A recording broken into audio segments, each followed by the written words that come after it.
everyone, this is DWS Darius, and right now you're looking at my newly set up 75-gallon planted tank.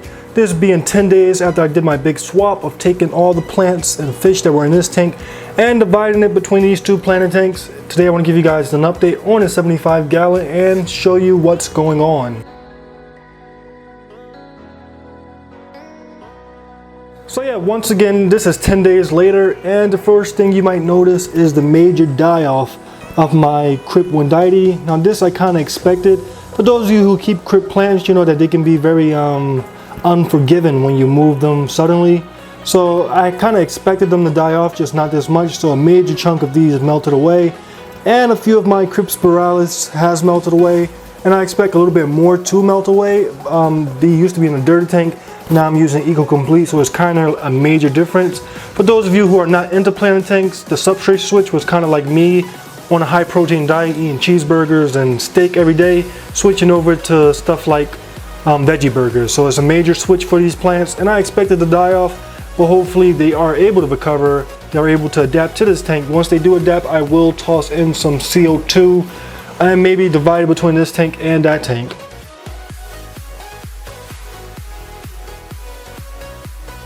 The next thing I want to show you guys is above. Now with this tank, I've been running it with the open lid for the last few days, and I know this is just extremely dangerous when you're dealing with rainbow fish, danio, and just fish that generally like to swim to that middle to upper portion of the tank. Having an open tank can be very dangerous because these fish will oftentimes jump out when they are spooked, and it turns out fish are spooked a lot, so there's a high chance of them jumping out. The main reason why I'm not using the previous lid that was on the tank is because before I was using egg crate, and let me slap it on for you guys.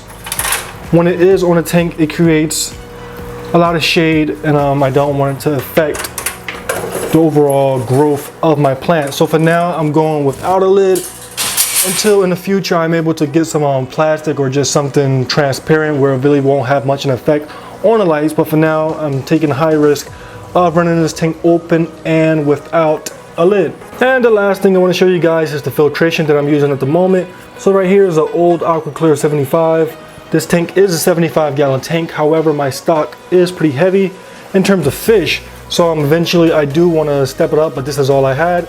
Now the thing is, this AquaClear wasn't built to fit on a 75-gallon tank, so I had to break it up a little bit, and because of that, if you look along the edges, water is seeping out over here, running on that plastic piece and dripping out down there. It's still going in the tank. I'm not losing any water, but I don't want any damage to be done to this rim, so eventually I will be switching this for AquaClear 125, and that should be adequate for the amount of fish that I have, and just it should fit the tank a lot better. Now being that a lot of the plants have melted and a lot more will melt, the overall aquascape of the tank doesn't look too great. The aquascape itself really wasn't put a lot of effort wasn't put into it because I knew that my plants would have did a good job filling in the gaps, and the plants would have been the main focus. However, the plants are gone, so now the aquascape is exposed. Really not much effort put into the aquascape, so the actual tank itself doesn't really look too good. But these last few days I've still been satisfied with the tank, and that's because of these awesome fish. Now to be specific, I'm talking about my Australian rainbow fish. So overall stock of this tank, I have 4 Bosmani rainbow fish, I have 1 Goiter River rainbow fish, 1 Iron Red rainbow fish, 1 giant danio, I have a yellow gourami right there, I have 2 Roseline Torpedo Barbs, I have 1 electric blue Acara, 4 Panda Cory Cats, 1 Pepper Cory Cat back there, a couple of gold barbs, Odessa barbs, and 1 female jewel cichlid.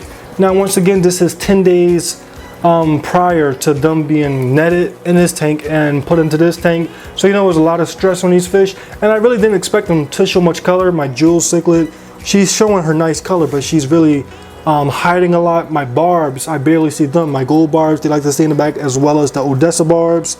But I've been getting a lot of color and behavior from my Australian rainbow fish, making this tank nice and enjoyable, even though it's in a stressful situation. So yeah, these past few days, the aquascape of the tank wasn't too enjoyable, but I am getting a lot of pleasure out of looking at how colorful these aquarium fish are, especially after coming out of such a stressful situation. Now we all know that one of the main color sources is coming from my electric blue Acara, but I'm going to wipe him out the way for this video because he is a hybrid fish. Naturally, you won't find electric blue Acaras in the wild.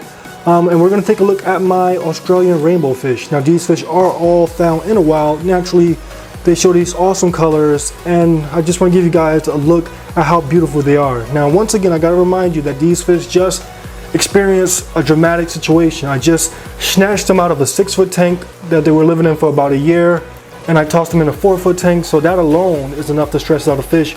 On top of that, they're trying to get used to all the different decorations, the neighbors and everything like that. So these fish have been under a lot of stress, and yet they still show some awesome colors. So today I want to give you guys just closer look at my Australian rainbow fish.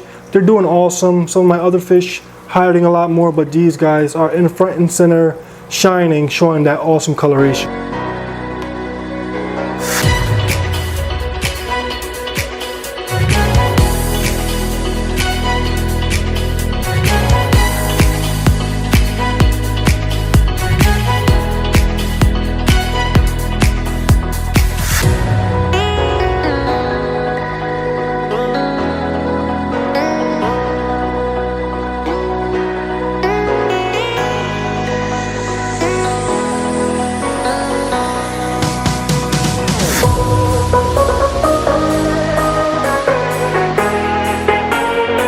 Also, I got to give a spotlight to my Torpedo Barbs. These are some gorgeous fish. Now they are a little bit more spooked. They're not as comfortable as the Australian rainbow fish, but there's no denying that these are some beautiful fish, and I get to see that beauty after once again a very stressful situation.